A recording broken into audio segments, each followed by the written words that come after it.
Hi everybody, hey, it's Bonnie Lee from my backyard again. I'm here today to talk to you about my family's trip to the Galapagos. So, first thing I need to say straight up front is I did not book the Celebrity Flora for my family to go to the Galapagos. I did not book it. I chose the Celebrity Flora. When people say, "Oh, did you book the Celebrity Flora?" I turn around and go, no, I chose it because I had a large group of family, ages 8 to 80, along with many different needs. So I'm going to talk to you about who was going, their needs, and what the Celebrity Flora actually provided that was so awesome for us. So, first of all, we had kids. We had 8, 9, and 10-year-old children. 2 of them are siblings, and 1 of them is a cousin. So obviously, these kids wanted to spend time together. 2 from Minnesota, 1 from California. They wanted to be together. They needed to be by their parents. They wanted to be able to enjoy each other.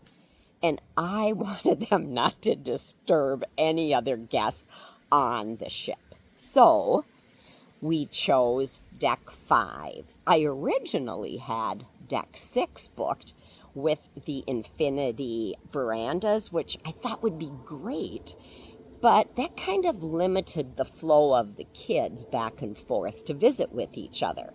They would have had to have been in the corridor, find each other. I didn't think that was probably the best choice. So we turned around and I chose deck 5. Deck 5 has connecting balconies and it also has connecting cabins. So with that in mind, that was how I placed the kids. They could be by each other, enjoy each other. Their parents could have their own time. Aunties and uncles could also be close, but not super close, so that they still could have their quiet time if they needed. And Grandma Bonnie and Grandpa Walt, we could be just across the hallway to have anyone come and visit and spend the night.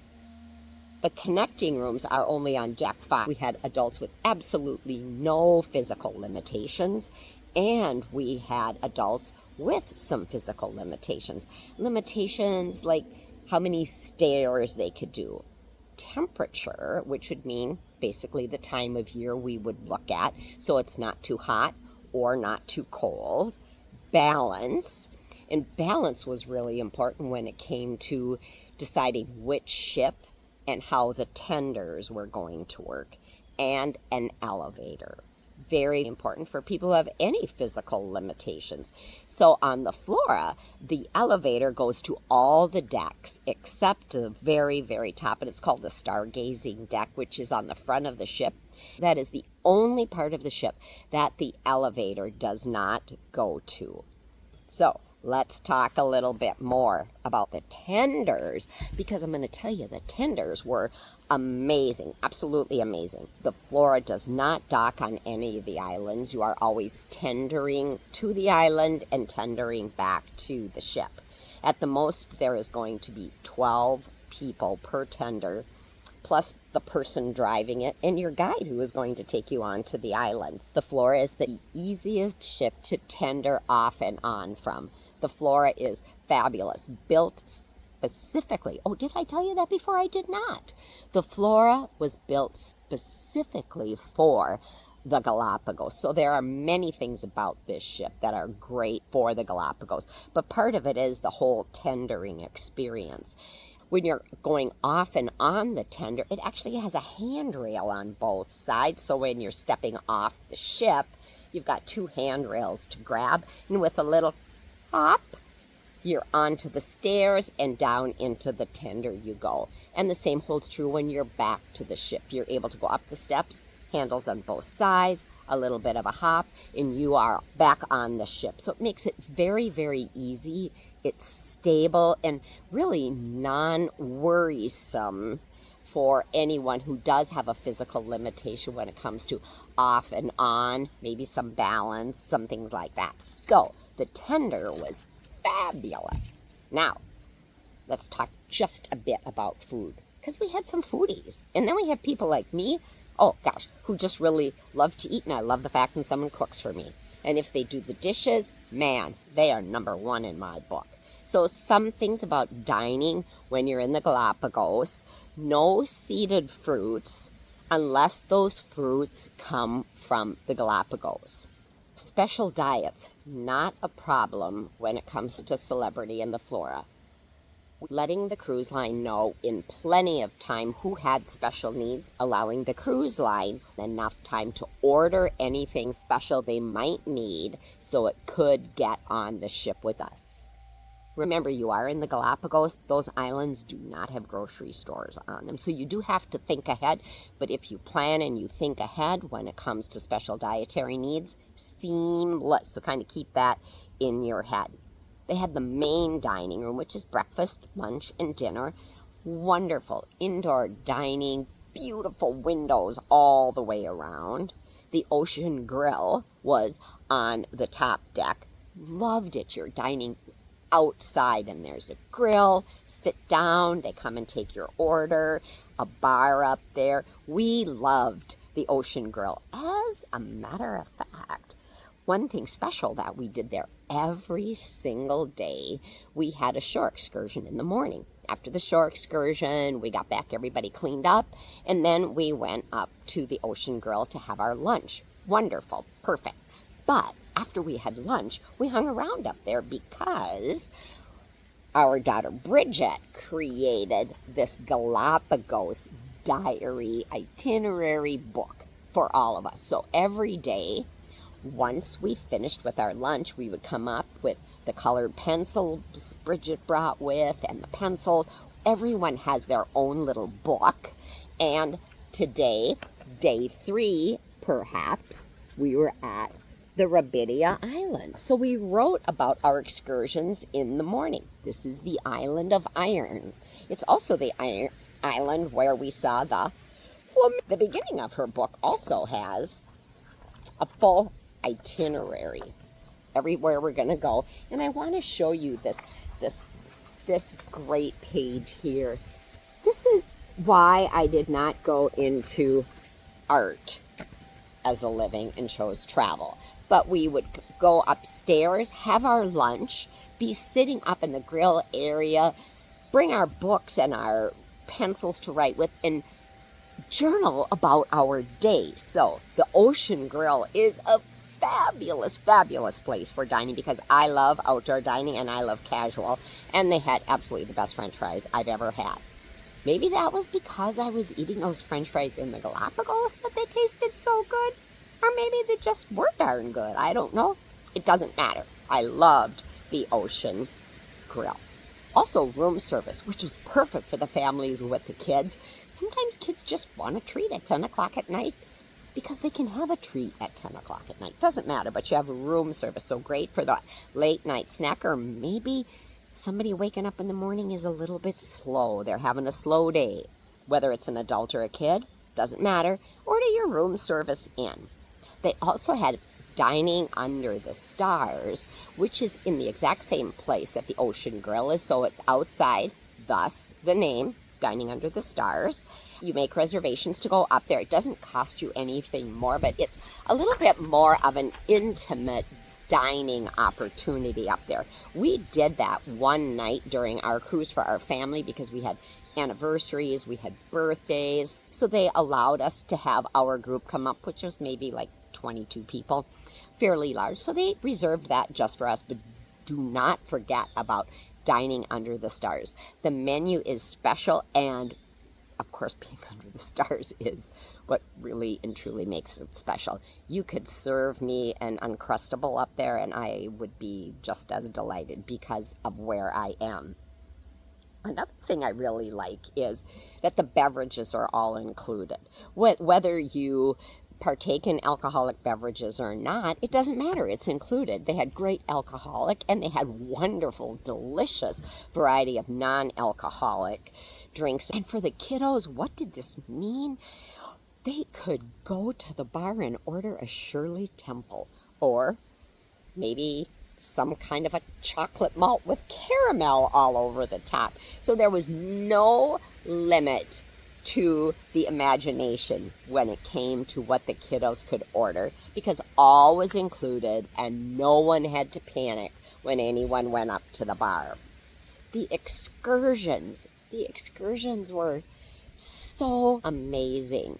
We started our trip in Quito with a couple of nights there, so we included excursions while we were there, which I would highly recommend. It was wonderful. So the excursions, both on the islands and in Quito, were all included. For physical limitations, you're thinking, what about those excursions? Maybe some people could certainly get onto the tender, but because most of the landings are wet landings, maybe some people couldn't get off. What about those people? How were they able to enjoy all of the excursions? If it was a wet landing and that was not going to work for them, it wasn't a problem. They put them in a tender and took the people around the outside of the island. And the interesting part there was that those who did the excursion and just went around the outside of the island saw something totally different than we did, the people who were on the island. So we could always talk about what we did. The excursions are rated easy, medium, difficult. So you could choose. They were all led by scientific people. How do you like that word? Whether they were biologists or oceanographers, any one of those things. But they were very diverse in their knowledge of the islands and all about Ecuador, about the species and about the peoples who live in Ecuador and who live on the Galapagos Islands. So, are you kind of wondering, did you get to snorkel? Yeah, we did. It was great. And now are you saying, how in the heck did you get that snorkel gear in your bag, Bonnie Lee? Because I know you only go by carry-on. Didn't have to. Guess what? All of the snorkel gear is supplied. So they have the fins, the snorkel outfit you would put on, your mask. Some people chose to bring booties and gloves and the neoprene hoods that would go over your head, thinking it might be a little chilly. Always best to come prepared. Now, what are some of the fun things that we could do? On the Celebrity Flora, they have an opportunity to sleep under the stars. There's a cabana or several cabanas on the very top deck, and you can reserve them. This there is a fee for, which I'm not going to quote the fee because it may change. I set the cabana up for you. They bring you some snacks. They bring you champagne. You're able to drift off to sleep, just the sound of the waves in the water, and wake up to the morning sunrise. Did you want a mimosa in the morning?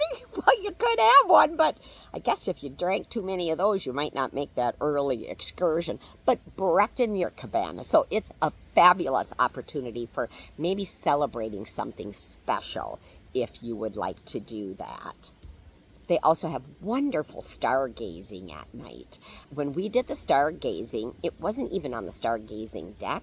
The captain was on the deck pointing and talking about all the stars and how they shift from the northern hemisphere to the southern. I'm not an astronomer by any stretch of the imagination, but I enjoyed it and I loved being able to ask so many questions about the stars. The captain even chatted a bit about how he could, if he wanted to, guide the ship by the stars. Found that very, very fascinating. They have a cold water plunge pool and a hot tub. Now, nothing giant. Remember, the total amount of people on this ship are 100. 50 cabins, 100 people, which is also a great time here for me to tell you that the cabins only sleep 2. So in our case, we had a family of 3, 2 adults and 1 child. We had to work with that child we hooked the child up with an adult who was a single and just kind of worked around that. But that's an important thing to note. Each cabin can only be booked as a double. There's also a great game room and a library. It's up on the observation deck with a whole indoor section where there's library and some games, and it has a whole outdoor observatory area as well. perfect when we were pulling into different islands. The birds, like the cormorants, the blue-footed boobies, the brown boobies, all of those guys, they were just flying madly, making noise. That was magical. So that's up on the very top deck, the observation deck. But of course, you could see that from any deck on the ship. But I loved that area specifically for the games that it had and some different books if someone were looking to read a book perhaps. There's also a fitness area. It's very small, but it's got some yoga mats. Here's the deal. If you are doing the Galapagos and if you are actually on the excursions, you're probably getting plenty of exercise. But I did wake up early, grab a yoga mat, and I went upstairs to the lounge area, and I sat and did some yoga there on the back of the ship, just, centering myself from the days previous, preparing myself for the day, and thinking about the days ahead. It does not have self-service laundry, but you do get laundry service twice a week with the suite that you book. If you book a royal suite or a penthouse, I believe you're going to get more laundry service than in the veranda suites that we were in. And of course, if you need laundry more than the complimentary days, your butler will pick it up and take it out for you. And every suite on the Flora, every suite has its own butler. Your butler gets to know you. Anything you need, just let them know and it will suddenly appear. Another thing I loved were the enrichment lectures the night before. So in the lounge area the night before, they would always talk about what is going to happen the next day. They'd also answer any questions someone might have had about what happened today. But it was wonderful to sit, share camaraderie with the people you're traveling with, other people on the ship, the staff you've gotten to know. Another part on the ship that I knew the kids would love, but the adults loved it so much more than I thought the adults would like it. It's actually called the Science Lab, and it is on Deck 3. Do not miss it. It's a whole lab area. If they have visiting scientists on the ship, that is their laboratory. They will be in there working. But we went in several days. It was after lunch, and one day they talked all about the sand. Yes, the sand on the islands and how the sand is different from one island to the next. Remember, the islands were created by volcanic eruption. Some of them are older, some of them are newer. So the sand is very different in color, different in shape, and different in size. So it was very interesting. And then they talked, of course, about the animals that you're going to find. The animals in the water. What do they call that? Plankton, phytoplankton, something like that. But they have microscopes for the kiddos to look through. And I have to say, some of the adults were wanting to push those kids to the side because they had questions. Do not miss the Science Lab on Deck 3. So wonderful for adults and for kids. That is my walkthrough on the Celebrity Flora and why I did not just book it for my family. I chose it for my family. If you ever get to the Galapagos Islands, and I certainly hope that you do, please consider the Celebrity Flora. She was beautiful, she was welcoming, she was perfect for my entire family. Have a wonderful day, and I'll talk to you later.